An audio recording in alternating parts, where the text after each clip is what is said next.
Bienvenue à tous les auditeurs qui vont suivre notre podcast hebdomadaire Shaping Supply Chains for the Benefit of Humanity. Développer les chaînes d'approvisionnement dans l'intérêt de l'humanité. Aujourd'hui, nous avons le grand honneur d'accueillir M. Adriaan van der Knap, directeur général de l'organisation Farm to Market Alliance.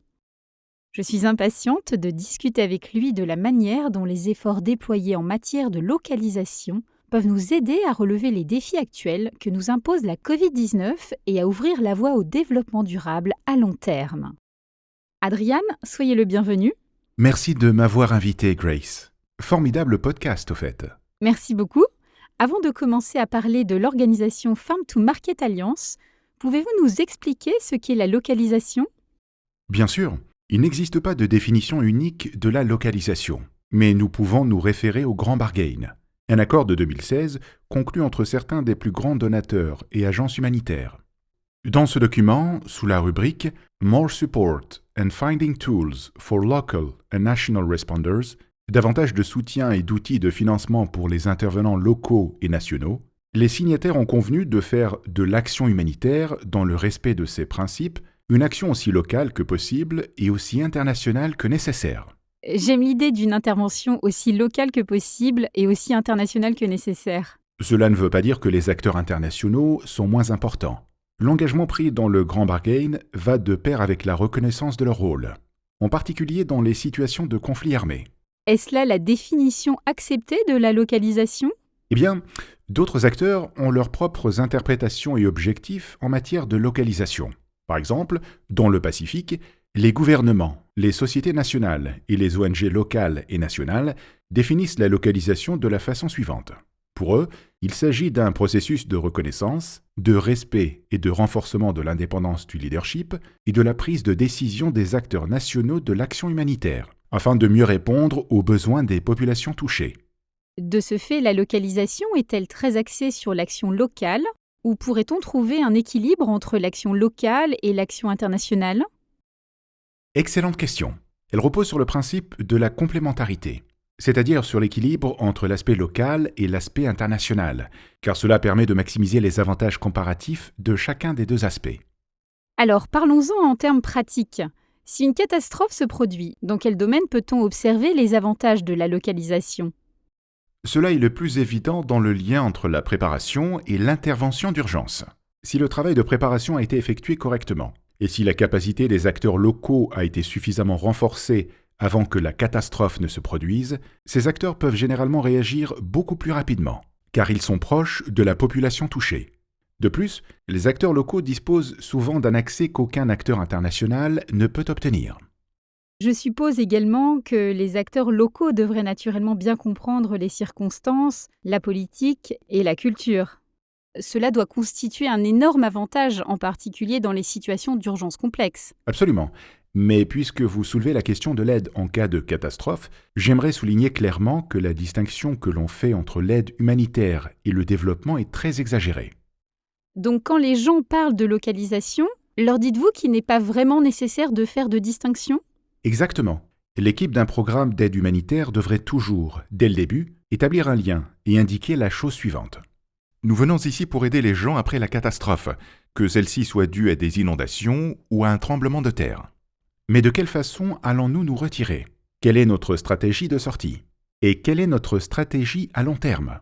Avec tout l'argent que nous apportons, surtout après une opération d'urgence de grande ampleur, comment notre travail peut-il mener à des programmes de développement à long terme et à un renforcement durable des capacités ?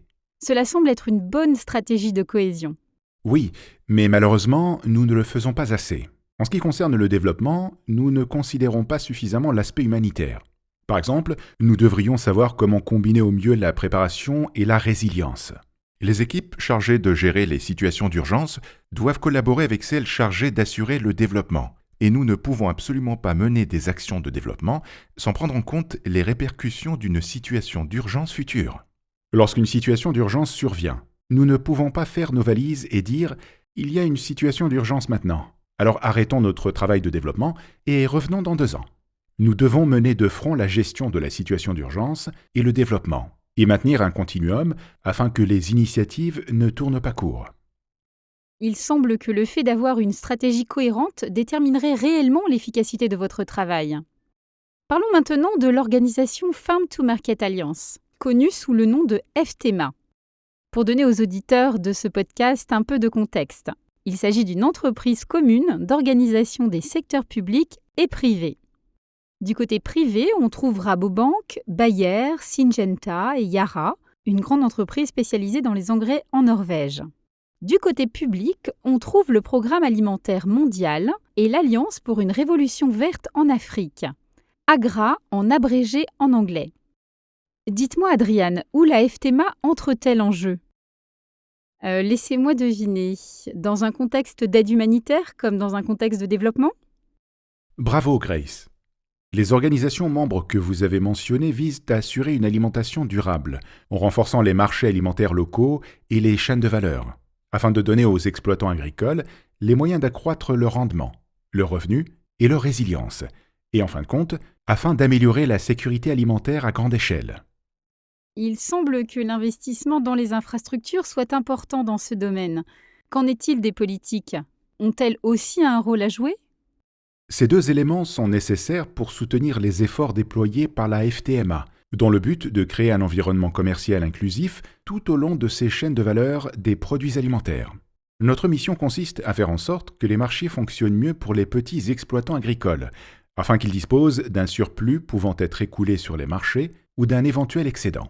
La FTMA fonctionne par le biais de partenariats avec de gros acheteurs, comme les industries de transformation alimentaire, les meuniers et les brasseries, mais aussi par le biais d'entreprises liées à l'agriculture dans le domaine du crédit et des intrants. Pourriez-vous expliquer à nos auditeurs ce que vous entendez par intrants ?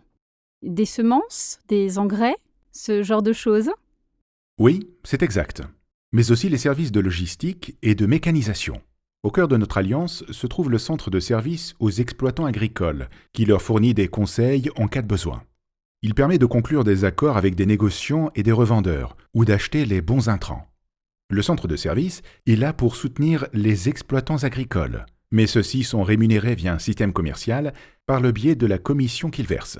Notre premier objectif consiste à améliorer durablement leurs revenus et leur résilience.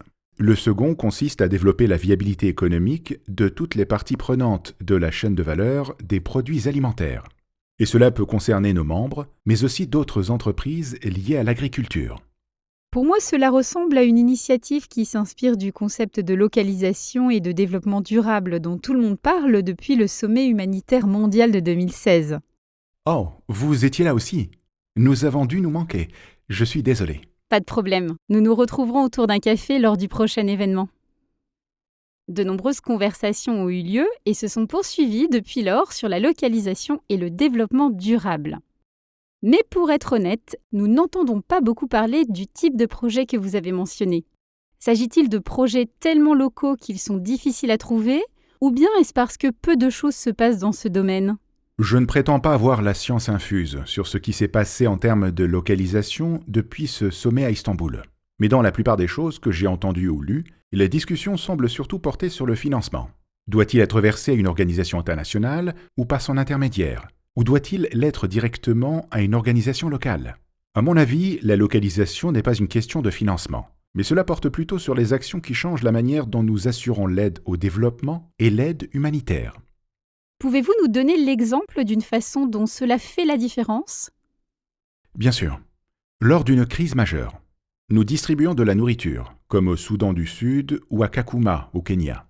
Imaginez des milliers de personnes assises sous la pluie ou au soleil, toutes en file, et les ONG qui distribuent des aliments. Ensuite, les gens doivent rentrer chez eux à pied, avec les aliments qu'ils ont obtenus pour nourrir toute leur famille pendant au moins 1 mois. C'est le système qui est en place depuis la Seconde Guerre mondiale. Et malheureusement, il n'a pas changé depuis. Le processus de distribution des aliments est-il hygiénique, surtout en cette période de pandémie ?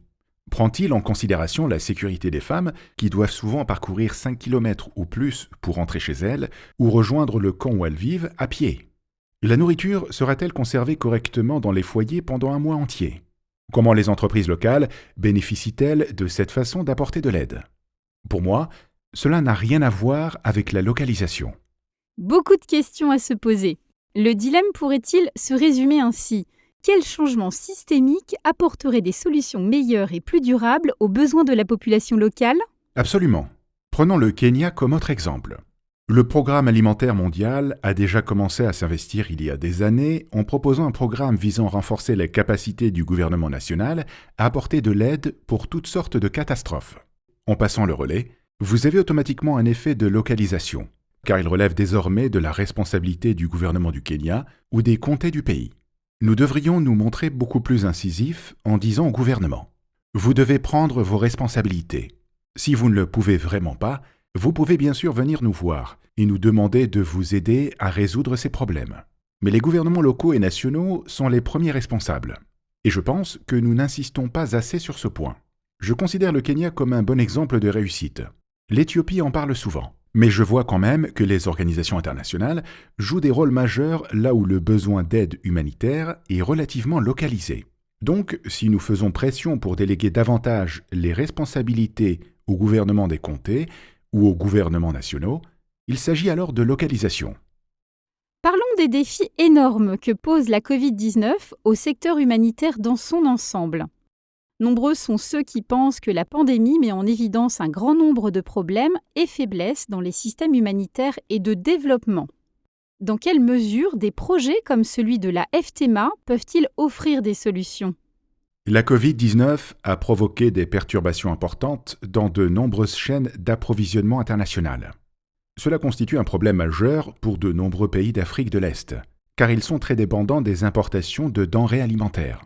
Beaucoup de ces produits pourraient être cultivés localement, mais ce n'est pas possible pour le moment en raison du manque d'investissement dans le passé. Même les chaînes d'approvisionnement régionales sont perturbées par toutes sortes de barrières non commerciales aux frontières, y compris les tests des conducteurs. Avez-vous vu la situation aux frontières de la Tanzanie et de l'Ouganda, Grace ? Oui, c'est terrible. Des embouteillages qui s'étendent au-delà de ce que l'on peut voir à l'œil nu. Ces embouteillages provoquent de très longs retards qui affectent l'exportation et l'importation nécessaire de produits alimentaires dans la région. Les systèmes alimentaires et les chaînes de valeur de ces pays doivent devenir beaucoup plus résilients, en particulier pour les principaux aliments comme le maïs et le sorgho, les haricots et le lait, qui peuvent être exportés, mais sont pour la plupart consommés au niveau national et pas toujours produits dans le pays. La FTMA utilise les répercussions négatives de la Covid pour recentrer l'attention sur ce point. Nous affirmons que si nous investissons davantage dans ces chaînes de valeur de produits alimentaires, il est possible d'être compétitif, et cela rendra votre pays beaucoup plus résistant aux chocs. Outre les perturbations des chaînes d'approvisionnement mondiales, quel autre effet négatif la pandémie aura-t-elle sur les autres pays ? Concentrons-nous sur le Kenya, mais c'est la même chose dans de nombreux autres pays. Au Kenya, nous avons vu que la liquidité du marché a totalement disparu. Les banques ont repositionné l'argent. Elles étudient l'option la plus sûre qui, dans de nombreux cas, consiste simplement à acheter des obligations d'État.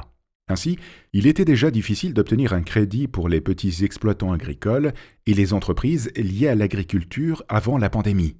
Mais la situation s'est considérablement aggravée depuis l'apparition de la Covid. D'après les analyses effectuées par la FTMA, cela signifie qu'un négociant agricole situé dans une zone rurale n'aura pas de crédit pour acheter des semences, des engrais ou du matériel de protection des cultures pour les exploitations. Et même si ce négociant agricole possède les produits, l'exploitant agricole ne pourra pas acheter les semences, les engrais, les services de mécanisation et les systèmes de protection des cultures au moment voulu. Il suffit de penser au problème des criquets auxquels nous sommes confrontés. Personne n'a le matériel parce que personne n'a de crédit. Le négociant agricole achète au fournisseur d'intrants et l'exploitant agricole achète au négociant agricole.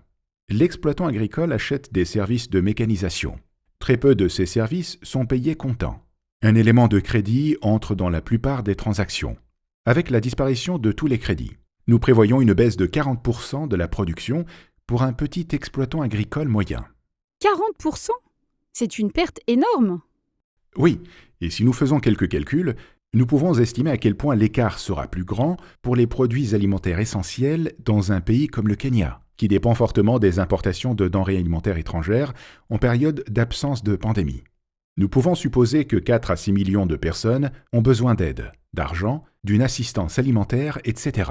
Donc, si le gouvernement kényan s'adresse aux agences humanitaires pour demander de l'aide, que se passerait-il ? Les aliments tels que le maïs ou les pommes de terre devront être achetés à l'étranger pour, disons, 100, 200 ou 300 millions de dollars, puis être expédiés dans les régions où ils doivent être distribués. Cet argent doit bien venir de quelque part. La dernière récolte de maïs, qui a eu lieu en février et mars en Ouganda, en Tanzanie et au Kenya, a été relativement bonne. Le prochain cycle commence en août-septembre. Nous savons que la liquidité des marchés a disparu et qu'il existe de plus en plus de perturbations dans les chaînes d'approvisionnement à l'échelle internationale et régionale. C'est le moment de convaincre les gouvernements, les donateurs et les agences humanitaires qu'il sera beaucoup moins coûteux d'investir dans les chaînes de valeur de produits alimentaires à l'échelle locale plutôt que d'acheter à l'étranger à un stade ultérieur. Quel argument pourriez-vous faire valoir auprès de ces gouvernements, donateurs et agences humanitaires pour les convaincre de modifier leur stratégie d'investissement? Si les investissements sont disponibles maintenant, l'AFTMA et ses partenaires pourront attirer davantage de crédits commerciaux pour revenir à ces chaînes de valeur. En fin de compte, la facture sera beaucoup moins élevée pour tous les acteurs concernés. Et nous disons aussi aux donateurs, écoutez, si vous n'agissez pas maintenant, les chaînes de valeur des produits alimentaires dans lesquelles nous travaillons pourraient être tellement touchées que nous nous retrouverions là où nous étions il y a 10 ans. Ainsi, tout le renforcement des capacités de ces chaînes de valeur de produits alimentaires, le programme de commercialisation crédible, etc., pourrait être gâché, et nous pourrions devoir repartir de l'endroit où nous étions il y a de nombreuses années. Nous invitons également le PAM à accroître ses efforts de sensibilisation et à collecter des fonds pour aider le gouvernement du Kenya à nourrir sa population, ainsi que ceux de l'Ouganda, de l'Éthiopie, de la Tanzanie et d'autres pays. Des idées très intéressantes, Adriane. Outre les chaînes d'approvisionnement alimentaire et agricole, quelles possibilités voyez-vous pour les autres secteurs afin de faire avancer le programme de localisation? Observons le secteur médical. La première vague de Covid se produit en ce moment même, et tout le monde dit qu'il y aura une deuxième vague. Ainsi, en ce qui concerne le continuum de prestations de soins de santé, le gouvernement, aidé par la Croix-Rouge et de nombreux autres organismes, pourrait disposer de quelques mois pour se préparer à une éventuelle deuxième vague. Nous manquons de systèmes de tests, mais nous avons aussi tous peur du risque imminent d'une pénurie de médicaments. Et si on nous propose certains médicaments susceptibles de limiter l'impact de la maladie ou même des vaccins? Tout devient alors une question de logistique. Je pense que nous devrions aider les gouvernements à s'y préparer en nous demandant ce que nous pouvons faire pour nous assurer que le plus grand nombre de produits essentiels possible peut être stocké ici ou produit localement.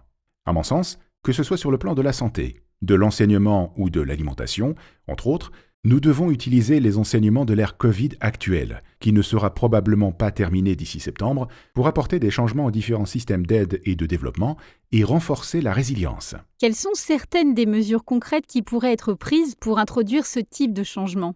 En fin de compte, il faut repenser la façon dont nous travaillons. Oubliez l'idée d'une chaîne d'approvisionnement en médicaments en flux tendu pour optimiser les coûts.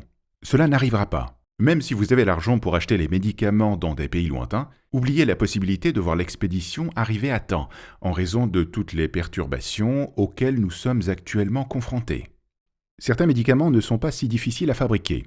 Ils sont peut-être brevetés, mais vous pouvez encourager la société qui les produit à ouvrir des installations de fabrication ici, en Afrique de l'Est, ou à créer des médicaments génériques afin que nous soyons moins touchés par les perturbations qui surviennent dans la chaîne d'approvisionnement mondiale. Nous devrions moins nous soucier d'obtenir l'offre la moins chère si nous devons nous approvisionner dans des pays lointains. Nous devons nous assurer que la capacité de fabrication est aussi proche que possible de la zone où nous anticipons un besoin d'aide humanitaire ou de celle où nous avons mis en place des programmes de développement. Nous devons réfléchir beaucoup plus en termes de partenariat avec des entreprises qui sont prêtes à produire ou à fabriquer leurs produits à l'échelle locale. Nous devons commencer à investir dans cette optique. Avez-vous des exemples de cas où cela s'est déjà produit? Oui, le Programme alimentaire mondial a conclu un partenariat avec le fournisseur de denrées alimentaires Africa Improved Foods, ou AIF, au Rwanda, en lui offrant la garantie d'acheter un certain volume de son niveau de production sur plusieurs années.